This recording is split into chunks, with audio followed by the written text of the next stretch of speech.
합니다. 시편 33편 6절. 여호와의 말씀으로 하늘이 지음이 되었으며 그 만상이 그 입 기운으로 이루었도다.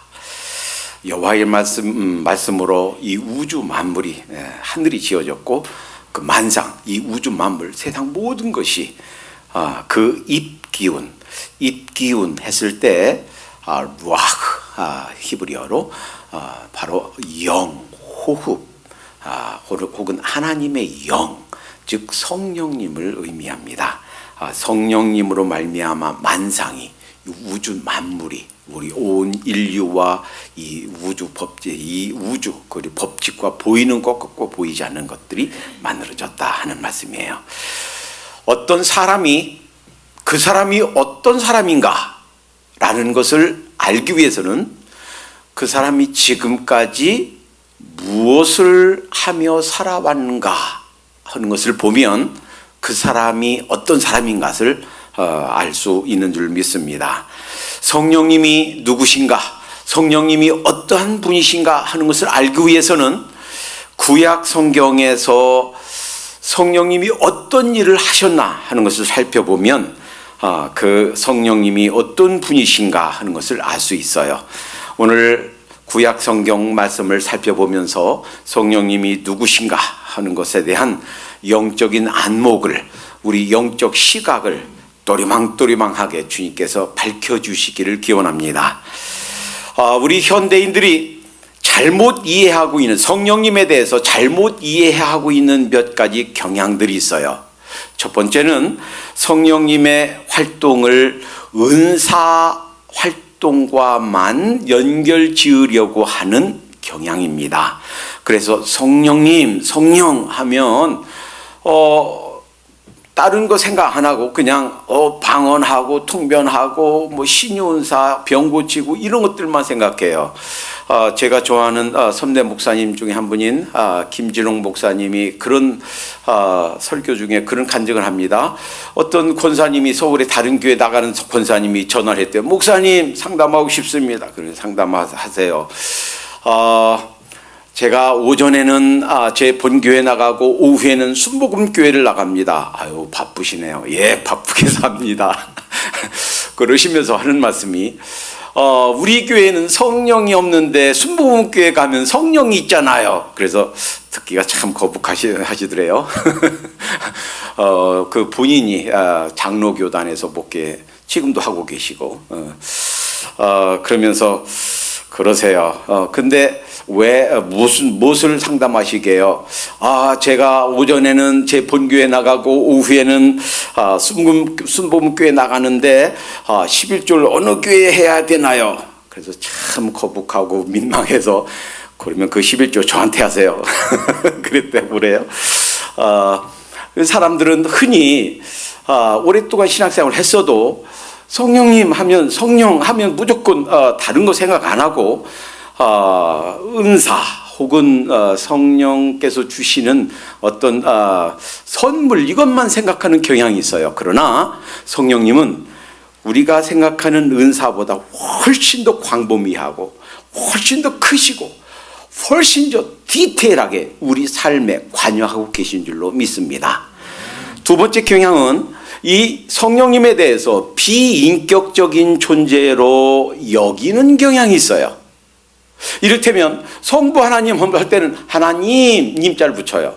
성자 하나님에 대해서는 예수님 님자를 붙여요. 그런데 우리가 흔히 말할 때나 대화할 때나 기도할 때나 되게 성령 그렇게 하지 성령님 붙이는 경우는 별로 없어요. 어떤 강력한 힘으로 어떤 신 중에 하나로 마치 하나님, 삼위일체 하나님이 아닌 것처럼 그렇게 비인격적인 존재로 우리가 여기는 경향이 있다 하는 것입니다. 우리 이제부터는 일부러라도 우리가 대화하면서 기도하면서 또는 이렇게 말하면서 일부러라도 님자를 붙여서 성령님 이렇게 부르도록 하십시다. 한번 해볼까요? 성령님. 성령님. 왜냐하면 우리처럼 감정 있는 분이에요. 그러니까 우리가 보세요. 쓸데없이 우리가 오해받을 때, 그리고 어떤 사람이 나에게 비난할 때 화가 나죠. 그렇죠? 상처 입으면 화가 난단 말이에요. 서운하단 말이에요. 그런데 그렇게 서운한 감정이 있는, 그런 감정이 있는 삼위일체 하나님이란 말이에요. 분노하시기도 하고 화내시기도 하고 슬퍼하시기도 하고 예수님이 우신 것처럼 우실 만큼 그렇게 슬퍼하시기도 하는 그런 감정이 있는 분이란 말이에요. 그러니까 성령님이 어떤 신이 아니라 그냥 단순한 어떤 파워가 아니라 삼위일체 동등한 하나님이시다라는 걸 기억하고 님자를 꼭 붙이도록 하십시다. 세 번째는 성령님이 언제 오시는가에 대해서 예수님 믿는 것 따로 성령 받는 것 따로 이렇게 사람들이 생각한단 말이에요. 그래서 사람들이 심지어는 목사님들도 그렇게 가르치는 목사님도 있고 그런 학자들도 그렇게 책을 쓰는 학자들이 있어요. 예수님 믿는 것 따로 성령님 받는 것 따로다. 그러니까 성령님 안 받고도 예수님 믿을 수가 있다. 왜 그렇게 사람이 믿으면서도 시들시들 그렇게 콕시듬 걸린 병아리처럼 매일 이렇게 끄덕끄덕 졸기만 하고 활발하게 돌아다니며 먹고 활동하지 못하고 생기 있는 크리스찬 생활을 못하느냐? 성령님 받지 못해서다. 성령 받아야 된다. 성령 받아라. 성령 받아라. 왜 성령 못 받아 그렇다. 이렇게 생각하는 분들도 있습니다. 그러나 제가 정리해 드리겠지만 같이 말씀 살펴보겠지만 그렇지 않습니다. 또 한 가지 경향이 있는데 이 오순절 사건, 사도행전 2장 1절 사건을 반복적인 지금도 되풀이돼야 되는 사건으로 이해하는 경향이 있습니다. 오래전 한국에서 텔레비전에서 전도관 박대선 장로 집회하는 걸 보여준 적이 있어요. 마치 오순절 사건, 사도행전 2장 1절 이 사건을 재연이라도 하듯이 컴컴하게 하고 이 회당을 컴컴하게 깜깜하게 하고 사진 찍을 때 퍽 터트리는 전구 있죠? 그걸 퍽 터트리고 마치 바람 소리처럼 누가 조작하는지 뭐 누구 어떤 사람이 내는 거겠죠 소리를 마치 그렇게 조작하는 것을 봤어요. 아니에요. 그것도 다시 한번 살펴보겠지만 오순절 사건은 다시 반복되는 사건이 아닙니다. 따라서 어떤 부흥회를 하면서 하나님 오순절에 있던 사건 이 자리에서 일어나게 해주시오 라고 기도한다면 그 기도는 응답되지 않는 기도입니다. 응답될 수가 없는 역사상에 단 한 번밖에 없는 일회적인 단회적인 사건이다라는 거예요. 또 하나 성령 침례 혹은 이제 다른 교단에는 세례, 그래서 성령 세례 혹은 성령 충만과 혼동하는 경향이 있습니다. 우리나라에서 가장 큰 우리나라뿐이 아니죠. 사실은 역사상에 있었던 교회 중에 한 교회가 가지고 있었던 가장 많은 교인 수를 가지고 있는 여의도 순복음교회 그 당회장 목사님도 그리고 그 목사님이 속해 있는 신학교도 그리고 그 신학교에서 발간해낸 책도 그리고 한국의 많은 우리 목회자들이 책을 읽고 참고하고 그들이 설교에서 인용하는 영국의 어느 지도자적인 목사님도 이것을 혼동하고 잘못 가리키고 있습니다. 세 번째, 네 번째, 다섯 번째는 다다음 설교에서 과연 그러한가 이 말씀을 살펴보도록 하겠습니다. 오늘은 구약에서 과연 성령님께서 어떻게 활동하셨는가, 무슨 일을 하셨는가를 살펴보면서 성령님이 누구신가 하는 것에 대해서 하나님 말씀을 듣도록 하겠습니다. 성령님께서 과연 어떤 일을 하셨는가? 첫 번째, 이 구약에서 이 말씀을 찾아보기 전에 먼저 그것부터 좀 상고해 봐야 되겠어요. 왜 구약에서 성령님에 대해서 우리가 자세히 이렇게 살펴보기가 쉽지 않은가? 몇 가지 이유가 있어요. 첫째는 이 구약의 계시뿐만 아니라 신약에 있는 계시도 하나님께서 우리 인간에게 주신 모든 계시가 한꺼번에 확 열어서 모든 것을 한꺼번에 다 보여주신 것이 아니고 조금씩 시간이 지나면서 점점 더 많이 점진적으로 계시를 해 주셨다라는 거예요. 노아에게 주신 언약도, 아브라함에게 주신 언약도, 다윗에게 주신 언약도 한꺼번에 그들이 다 이해한 게 아니에요.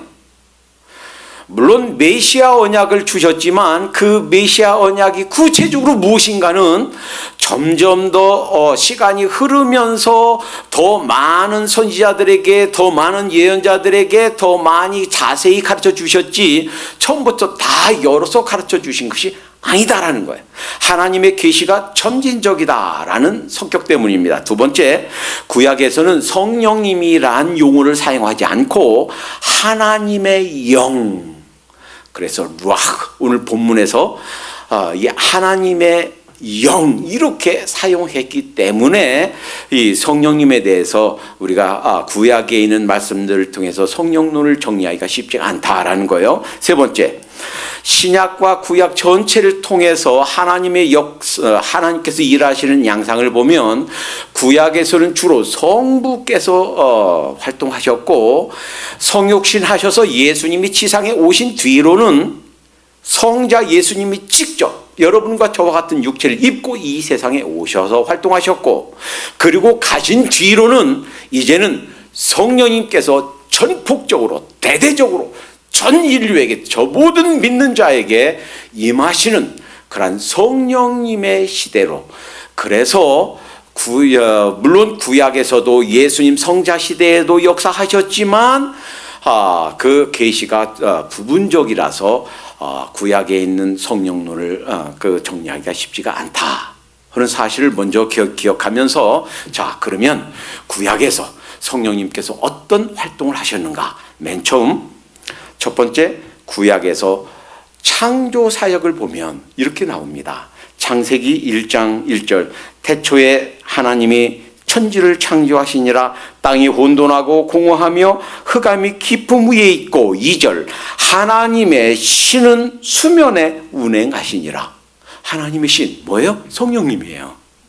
성령님, 이때도 오늘 본문 말씀처럼 이 만상이 그 입기운으로 이루어졌다 이렇게 말씀하실 때 그 입기운 루아흐, 이 말씀이 창세기 1장 2절에 루아흐 똑같은 말씀이 사용되었다 하는 거예요.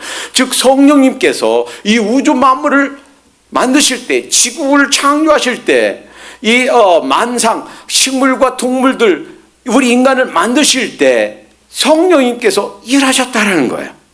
두 번째, 계속적인 우주와 자연의 창조 사역에 성령님께서 일하셨다 하는 것을 봅니다. 욥기서 26장 13절에 그 신으로 하늘을 단장하고 하시고 손으로 날랜 뱀을 찌르시니, 그러니까 이 태초에 창조하셨던 창조뿐만 아니라 지금도 창조 사역을 계속하신단 말이에요. 지금도 비록 엄마 아빠를 통해서 태어나지만 새 생명이 태어나요. 그 창조 사역을 누가 하시는가? 성령님이 하신단 말이에요. 이 자연의 우주에 있는, 이 우주는요 아직도 신비해요. 사실 이 천문학이, 이 과학이 발달했다 해도요 우주 끝이 있는지 없는지 몰라요. 우주 팽창 이론이 있습니다. 지금도 계속 팽창하고 있다고 그래요. 그런지 안 그런지 잘 몰라요. 블랙홀 이론이 있습니다. 모든 것을 다 빨아들인대요. 별도 뭐가 다 빨아들인대요. 그 다음에는 어떻게 되는지, 그 다음 그 블랙홀로 빨아들이는 것이 어디로 가는지, 어떻게 되는지 몰라요. Nobody knows. 우리 인간이 과학이 발전하고 학문이 발전하는 것 같아도 사실은요 아무것도 몰라요. 이 우주 만물을 창조하신 분이 성령님이시고, 그 신으로 루아흐, 성령님을 통해서 이 우주 안에 재창조하고 계속되는 창조하는 사역을 성령님이 하신다라는 거예요. 뿐만이 아닙니다.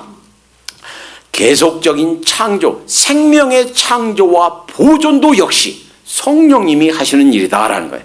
시편 104편 29절 보니까 주께서 낯을 숨기신즉 저희가 떨고 주께서 호흡을 취하신즉 저희가 죽어 본 흙으로 돌아가니라. 주의 영을 보내어 저희를 창조하사 지면을 새롭게 하시나이다. 사람의 영혼이 어떻게 만들어지는가 에 대한 몇 가지 신학적인 그 견해가 있어요. 정자와 난자가 결합하는 순간 만들어진다. 아니면 엄마 뱃속에서 응애하고 태어난 순간 많은 영들을 하나님께서 만드셨다가 한 명씩 이렇게 점지해 주신다.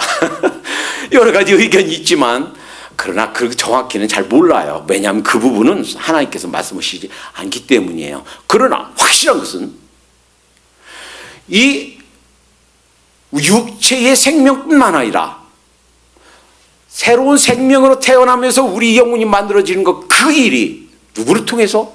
성령님께서 하시는 일이다라는 거예요. 성령님의 사역이 우리 인간, 최초의 인간, 우주 만물 만드실 때뿐만 아니라 계속해서 지금도, 지금 세계 어디에선가 지금 이 순간에도 응애하고 태어날 그 영혼, 그 육체와 이 영혼을 창조하시는 일 누가 하시는가? 성령님이 하신다 하는 거예요. 네 번째, 예언과 성경을 주시는 일을 하셨다 하는 것입니다. 베드로후서 1장 21절에 보니까 예언은 언제든지 사람의 뜻으로 낸 것이 아니요 오직 성령의 감동하심을 입은 사람들이 하나님께 받아 말한 것이니라. 구약에 이제 하나님의 사람들이 그냥 말한 게 아니에요. 성령님께서 알려주셔서 그 예언을 주셔서 말씀한 거란 말이에요. 그리고 그 예언한 것을 모두 다 기록한 것은 아니에요. 예언한 것 중에서 오고 오는 세대에 하나님의 말씀으로 꼭 필요해서 기록해야 되겠다라고 생각되는 것만 하나님께서, 성령님께서 기록하도록, 즉 우리가 가지고 있는 이 성경으로 기록되도록 주셨습니다. 그것이 영감이에요. 이제는 반대로 이제 우리가 이 성경이 완성된 뒤로는 이제 성령님께서 우리가 성경을 읽을 때마다 이것이 무슨 뜻인가, 이 말씀에 의하면 우리가 어떻게 하라는 뜻인가 라는 것을 가르쳐 주세요. 그것은 이제 영감이 아니고 조명이라고 합니다. 이러한 일들, 예언을 주시고 그 예언이 성경으로 기록되게 하시고 우리가 오늘날 성경을 읽을 때마다 그 뜻이 무엇인가 밝혀주시고 하나님께서 기뻐하시는 것이 무엇인가 말씀해 주시는 그런 모든 사역을 누가 하시는가? 성령님이 하신단 말이에요. 그래서 디모데후서 3장 16절에 모든 성경은 하나님의 감동으로 된 것으로 교훈과 책망과 바르게 함과 의로 교육하기 유익하니 그렇게 말씀하셨고, 베드로전서 1장 10절에 이 구원에 대해는 너에게 이 말 은혜를 예언하던 선지자들이 연구하고 부지런히 살펴서 자기 속에 계신 그리스도의 영, 누구예요? 성령님이에요. 자기 속에 계신 그리스도의 영이 그 받으실 고난과 후에 얻으실 영광을 미리 준비하여 어느 시 어느 때를 지시하는지 상고하니라. 그래서 이 다윗도요 사무엘하 23장 2절에서 이렇게 고백했어요. 여호와의 신이, 누구예요? 성령님이에요.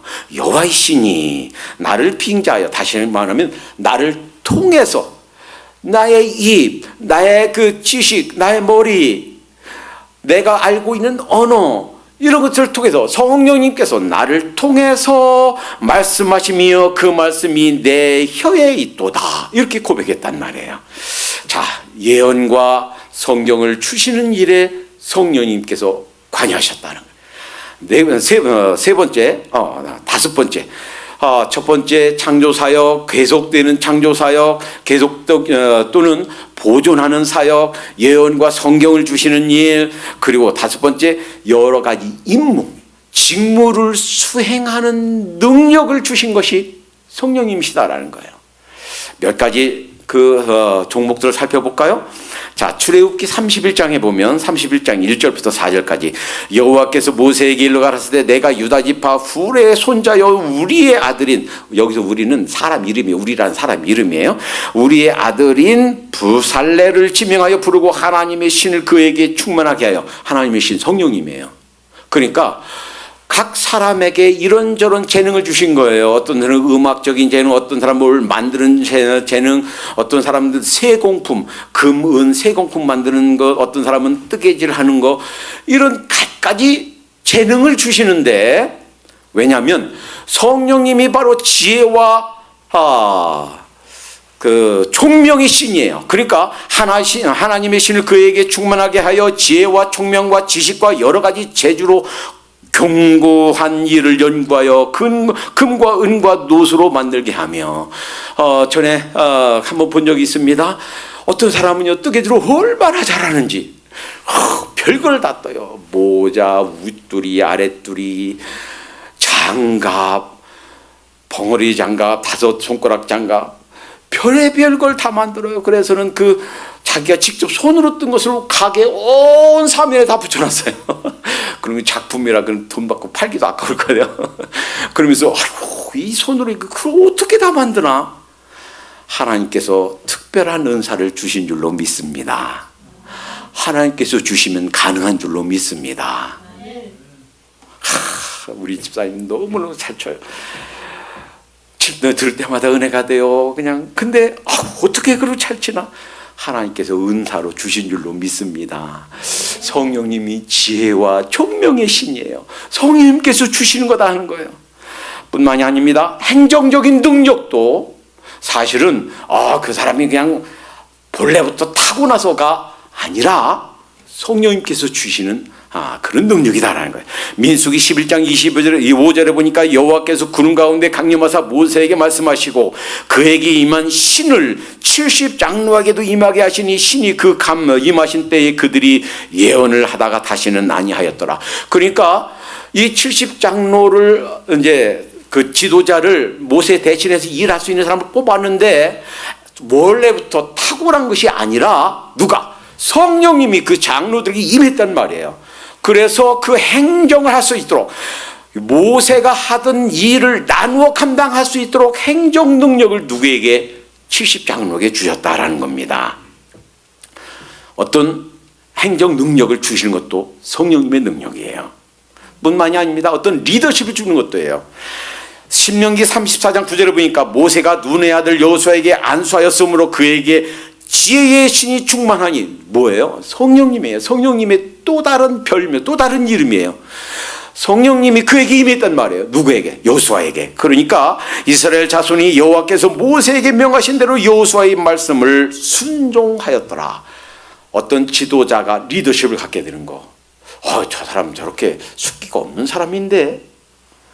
제가 한 40년 전에 같이 공부하던 친구 중에 사실 저도 그때 촌에서 와서 시골에서 와서 그 숙기가 없었지만 저만큼 숙기가 없는 사람이 아주 예쁘고 여자처럼 예쁘고 살결도 하얗고 그런 목사님이 계세요. 전주에서 계시는데 저 친구 저런 성격으로 목회를 할까? 그런데요 얼마나 잘하는지 몰라요 목회를. 리더십은 성령님이 주시는 줄로 믿습니다. 그러니까 하나님께서 우리에게 어떠한 직분만 임무만 주시는 것이 아니고 그 직분, 그 임무를 감당할 수 있는 능력을 주신 분이 성령님이신 줄로 믿습니다. 뿐만이 아니에요. 전쟁하는 능력을 주시는 것도 역시 성령님의 일이다라는 거예요. 사사기 6장 15절에 보니까 기드온이 그에게 대답하되 주여 내가 무엇으로 이스라엘을 구원하리까 보소서. 나의 집은 므낫세 중에 극히 약하고 나는 내 아비 집에서 제일 작은 자니이다. 하나님께서 글을 쓰시겠다 그러는데 아이고 하나님 저는 그런 능력이 없어요. 자 그러는데 보세요. 조금 지나 보니까 사사기 6장 34절 여호와의 신이 기드온에게 강림하시니 성령님이 그 촌사람 촌놈 기드온에게 임하시니까 강림하시니 기드온이 나팔을 불매 아비에셀 족속이 다 모여서 그를 쫓고 미디안과의 싸움에서 32,000명 군사 중에 다 돌려보내고 몇 명? 300명만 남았는데 그 300명으로 그 수많이 되는 적군들 미디안을 다 물리친 줄로 믿습니다. 대승을 거뒀어요. 그러니까 전쟁할 때 전쟁을 이기도록 힘 주신 이도 누구의 사역인가? 성령님의 사역이다라는 거예요. 왕의 통치력, 왕으로서 그 나라를 이끄는 능력도 마찬가지예요. 사무엘상 16장 13, 14절에 보니까 사무엘이 기름불을 취하여 그 형제 중에서 그에게 부었더니 이날 이후로 다윗이 여호와의 신에 크게 감동되니라. 그러니까 사무엘이 그 기름 붓는 안수하는 그 순간부터 다윗에게 전에는 없었던 성령님이 충만한 일이 시작되었단 말이에요. 그래서 그 전에는 사울도 성령님이 충만해서 예언했었어요. 그랬는데 보세요. 사무엘이 떠나서 라마로 가니라 14절, 사무엘상 16장 14절, 여호와의 신이 사울에게서 떠나고 여호와의 부리신 악신이 그를 번뇌케 한지라. 이 사울에게서 하나님의 신이 떠났구나. 그러면서 그의 인생이 온갖 악신이 들어서 번뇌하고 그 이유도 없이 자기에게 그렇게 충성스러운 다윗을 죽이려고 창을 던지고 사악한 다윗을 죽이려고 따라다니고 결국은 비참한 인생을 마감했다라는 거예요. 그러니까 왕으로서 왕을 통치하고 그 나라를 다스리고 하는 능력도 주신 분이 성령님의 역사다 하는 거예요. 뿐만 아닙니다. 우리 에브리데이 라이프에서 하루하루 우리 삶에서 우리의 필요를 채우시고 공급하시는 분이 성령님이시다라는 거예요. 이제 출애굽하던 1446년에 출애굽했죠. 그 다음에 이제 남유다가 그러니까 망했습니다. 포로로 끌려갔습니다. 그리고 그들이 돌아와서 성전을 재건합니다. 이때 사람 따라서 적어도 여러 백 년이 지났어요. 그때 느헤미야가 40년간 이 광야에서 지날 때를 기억하면서 느헤미야 9장 20절 21절에 이렇게 말씀합니다. 또 주의 선한 신을 주사. 누구예요? 성령님이에요. 성령님께서 40년간 이스라엘 백성들과 동행했단 말이에요. 그런데 또한 주의 선한 신을 주사 그 다음에 이루어지는 것, 그 다음에 나오는 것들은 성령님을 주셨기 때문에 일어나는 것들이에요.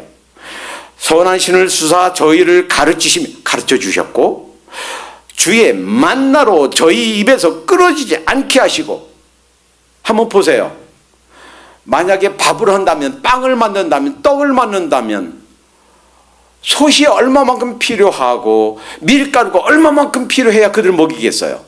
남자들만 20세 이상 장정 싸울 수 있는 남자들만 세서 60만이에요. 그만큼의 수 여자분들이 있었겠고 20세 안 되는 그 청소년과 유아들이 있었겠고 그 노인분들이 있었겠고 대략 한 200만 명이 되는 인구들 우리가 먹인다면 어떻게 먹이겠어요? 그 빵을 어디서 사겠어요? 그 공급하는 빵집이 어디 있겠어요? 광야에서, 사막에서. 그런데 40년간 그들이 만나를 먹이셨단 말이에요. 줄이지 않았단 말이에요. 배고프지 않았단 말이에요. 굶어 죽은 사람이 하나도 없단 말이에요. 누가 하신 일인가? 성령님이 하셨다 하는 거예요. 물을 주사 물이 어디 있겠어요? 그래서 물 때문에 그 원망했죠. 그 사막에 물이 어디 있냐고요. 그런데 갈급해서 목말라 죽은 사람이 없단 말이에요. 다 주셨단 말이에요. 40년 동안을 들에서 기르시되 결핍밤이 없게 하심으로 그 옷이 헤어지지 아니하였고 그 발이 부르지 아니하였사오며. 저는요 조금 성격이 조심스러워서 신발 하나를 사도요 보통 사람 한 1년 신으면 한 3년 신어요. 아껴서 신어요. 그런데 아무리 아껴서 신어도 한 3년, 4년 갔으면 뒷굽이 다 달고요. 뒷굽 달다가 그 앞에 바닥 창까지 다 달아서 이제는 어쩔 수 없이 버려야만 돼요. 한번 생각해 보세요. 3년도 아니고 4년도 아니고 5년도 아니고 10년도 아니고 40년간 떨어지지 않는 옷이 어디 있어요? 40년간 떨어지지 않은 신발이 어디 있어요? 기적 중의 기적이에요. 지금 40년간 입은 그 신발 만드는 사람이 있으면 그 신발 만드는 사람은 아마 대박 날 거예요. 아니 어쩌면 망할지도 모르죠. 안 사니까 한 번 만들면 40년간 신으니까. 그런데 신발 떨어지지 않고 옷 헤어지지 않고 굶주리지 않고 그게 누가 하신 일이라고요? 성령님께서 하신 일이라고요. 우리의 모든 필요를 채우신 분이 성령님이신 줄 믿습니다. 혹시라도요 살면서 내 수입이 내 필요를 따라가지 못해. 제가 어렵게 표현했나요? 이를테면 내가 지금 버는 것으로 이것저것 내고 빌 내고 전기세 내고 수도세 내고 부족해. 혹시 이렇게 생활이 안 되는데 생각하시는 분이 있으면 기억하십시다. 내가 혹시 재물과 하나님을 겸하여 섬기고 있는가? 마태복음 6장 24절에서 예수님이 가르쳐 주셨습니다. 재물과 하나님을 겸하여 섬기지 못한다. 아이고 저는 재물 안 섬기는데요. 만몬신 안 섬기는데요. 여러분 만약에 혹시 11조 안 하시는 분도 상처받지 마세요. 11조 안 드리고 있다면 사실은 재물을 섬기고 있는 겁니다. 물질의 주인이 하나님인 것을 내가 인정하지 않고 있는 겁니다. 이거 예수님이 선언하신 거예요. 재물이냐 하나님이냐 겸하여 섬기지 못한다. either one. 재물을 섬기면 하나님을 섬기지 못하고 하나님을 섬기면 재물을 섬기지 못하게 돼 있다. 이것이 법칙이에요. 저는 둘 다 섬기렵니다. 전 둘 다 하렵니다. 그런 거 없단 말이에요. either one이에요. 둘 중 하나예요. 하나님께 맡기십시다. 그리고 비록 지금도 생활이 안 되는데 11조를 드리고서 어떻게 생활해요? 주님의 약속이에요. 11조 드리고 하나님께서 채우시나, 하늘의 창고를 열고 그 복으로 채우시나 안 채우시나 실험해봐라. 말라기 선지자를 통해서 우리에게 제안하셨어요. 한번 실험해보세요. 하나님께서 다 채우실 줄로 믿습니다. 성령님을 통해서 40년간 이스라엘 사람들을 줄이지 않게, 목마르지 않게, 굶어 죽지 않게 채우셨다면 그 성령님 지금도 살아계시고 지금도 우리에게 와 계신 그 성령님이 우리의 모든 필요를 채워주실 줄로 믿습니다. 뿐만이 아니에요. 이 성령님께 하신 일이 죄를 찾아 책망하는 일을 하셨습니다. 다윗이 죄를 범하고 아무도 모를 거라고 생각했어요. 그러나 하나님의 신은 아셨습니다. 나중에 시편 139편 7절에 다윗이 이렇게 고백합니다. 내가 주의 신을 떠나 어디로 가며 주의 앞에서 어디로 피하리까? 내가 어디 가도 성령님을 피할 수는 없다. 왜냐하면 성령님은 어디든지 다 계시기 때문이에요. 내가 하늘에 올라갈지라도 거기 계시며 음부에 내려가 자리를 펼지라도 거기 계시니이다. 내가 새벽 날개를 치며 바다 끝에 가서 거할지라도 거기에 계시며 주의 손이 나를 인도하시며 주의 오른손이 나를 붙드시리다. 주님께서 아시는 줄로 믿습니다. 아무도 몰래 아간이 그 귀한 거 외투와 그 금은을 좀 숨겼지만 누구를 속일 수 없어요. 성령님을 속일 수 없어요. 아무도 몰래 하나님께 불순종하고 니느웨로 가는 대신 타시스로 도망갔지만 다른 사람 다 속일 수 있어도 누구를 속일 수 없어요. 성령님을 속일 수 없어요. 왜? 타시스로 도망가고 있는 그 배석까지 성령님이 통행하시기 때문에 우리의 죄를 찾아 우리의 죄를 묻고 우리의 죄를 책망하시고 우리의 죄값을 요구하시는 분이 바로 성령님이신 줄로 믿습니다. 뿐만이 아닙니다. 이 성령님이 메시아 오심을 직접 관여했다라는 거예요. 이사야 11장 1절 1절에 보니까 이새의 줄기에서 한 싹이 나며, 이때는 무엇에 관한 예언이냐면 예수님 그리스도 메시아를 보내주실 것에 대한 예언이에요. 한 싹이 나며 그 뿌리에서 한 가지가 나서 결실할 것이요 여호와의 신 곧 지혜와 총명의 신이요. 누구예요? 성령님이에요. 총명의 신이요 모략과 재능의 신이요 지식과 여호와를 경외하는 신이 그 위에 강림하시리니. 이제 메시아 오심에도 직접 관여하신 분이 성령님이에요. 그러나 구약에서 명백하게 행하지 않으신 것들이 몇 가지가 있습니다. 첫째, 영원한 내주. 한번 오셔서 우리 속에 거하시면서 계속적으로 내주하시는 일은 성령님께서 안 하셨습니다. 그래서 사울에게서도 그랬고 잠시 임했다가 떠났고, 아까 읽어드렸죠? 70 장로에게서도 잠시 임했다가 영원히 그에게 거하지 않고 떠나셨다고 그랬습니다. 떠나시면서 예언을 하지 못했다고 그랬습니다. 두 번째, 정규적으로 지속해서 권능을 주시는 것 하지 않으셨습니다. 예를 들어볼까요? 이 삼손이 약속 따라서 머리를 계속 기르고 있을 때는 그 힘이 있었어요. 그러나 머리가 잘리우고 했을 때는 그 능력을 상실했습니다. 다시 말하면 성령님께서 능력 주시는 것을 하지 않으셨다는 말. 이것이 구약이에요. 따라서 구약에서 어떤 사람이, 어떤 지도자가, 누가 성령 침례 받았느냐 안 받았느냐를 논하는 것 자체가 오류다라는 거예요.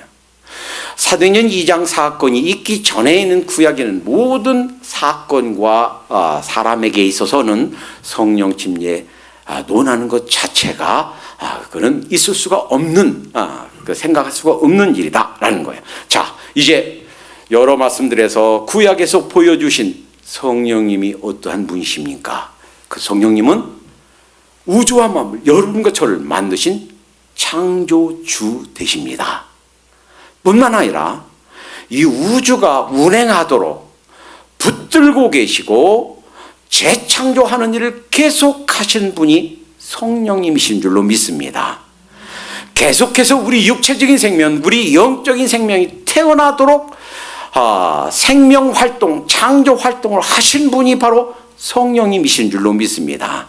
우리에게 갖가지 은사와 재능을 주시고 우리에게 임무만 주실 뿐만 아니라 직분만 주실 뿐만 아니라 그 직분을 감당할 수 있는 능력을 주신 분이 성령님이신 줄로 믿습니다. 우리의 모든 필요를 채우시는 분이 성령님이신 줄로 믿습니다. 혹시 나에게 어떤 그 지적인 혹은 어떤 육체적인 혹은 재물에 있어서 이 세상 것 그 어떤 것에 있어서 부족한 것이 있고 혹시 어떤 필요가 있다면 기도하십시다. 그 성령님께 의뢰하도록 하십시다. 우리를 치료하시는 분도 우리의 죄를 찾아내서 회개케 하시고 버리게 하시고 우리가 다시 커렉팅하도록 다시 수정되도록 다시 세우시는 분도 성령님이시다라는 거예요. 그 성령님이 우리와 함께 하십니다. 그 성령님이 우리를 사랑의 눈으로 불꽃 같은 눈으로 지키시며 동행하시며 또 우리를 다시 일으켜 세워주시는 줄로 믿습니다. 기도합니다. 주님, 성령 하나님께서 이 우주 만물을 창조하시고 저희를 만드셨음을 믿습니다. 성령 하나님께서 힘주심으로 하나님 오늘까지 우리가 이 세상에서 힘있게 주님을 의뢰하면서 사는 줄로 믿습니다. 우리의 고민거리, 우리의 문제거리, 우리의 지고 있는 짐 이 모두를 우리 성령 하나님께 내려놓을 수 있도록 인도해 주시옵소서. 구약의 수많은 하나님의 백성들에게 그 필요를 공급하신 것처럼 우리들의 모든 필요를 채우시고 공급하시는 분이 성령님이시다라는 사실을 기억하고 성령님께 의뢰하는 삶, 성령님께 다 내려놓는 삶, 성령님께 전폭 의지하는 삶을 살아갈 수 있도록 인도해 주시옵소서. 예수님의 이름으로 감사하며 기도하옵나이다. 아멘. 부르신 곳에서